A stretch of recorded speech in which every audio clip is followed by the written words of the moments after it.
Unfortunate, very unfortunate. A strict action now. There should be strict action against it. It's terrible, really terrible. Absolutely. সব জায়গায় সবকিছু সম্ভব, তাই এরকম ভাবে সিসিটিভি ক্যামেরাস সিকিউরিটি সিস্টেম তৈরি রাখা উচিত। এটা যে কোনো জায়গায় হতে পারে, কোইন্সিডেন্টলি হসপিটালেই হয়েছে। But strict action should be taken. It's not correct. It's very wrong. It's very.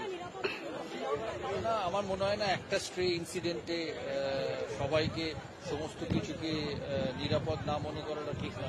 It is just one of the incidents. পৃথিবীতে সব জায়গায় এরকম করে অ্যাক্সিডেন্টস হয়, but this has to be strictly dealt. This is so wrong. আর মেয়েদের নিরাপত্তা পশ্চিমবাংলা, ভারতবর্ষে সব জায়গায় আছে। তো India is a fantastic country, so is West Bengal. It's a great state, a great city we live in. তো একটা ইনসিডেন্ট দিয়ে জাজ করা উচিত নয়, but strict action should be taken. নিরাপত্তা সব জায়গায় বাড়ানো উচিত, কারণ পেশেন্ট, ডক্টর, ছেলে মেয়ে তো সব জায়গায় থাকে। Private hospital, public hospital, offices, school, মাঠ, সব জায়গায় থাকি। এই ঘটনার পরিপ্রেক্ষিতে বাংলা দাদাকে কতজন সমর্থন করছেন কমেন্টে অবশ্যই জানাবেন। ধন্যবাদ।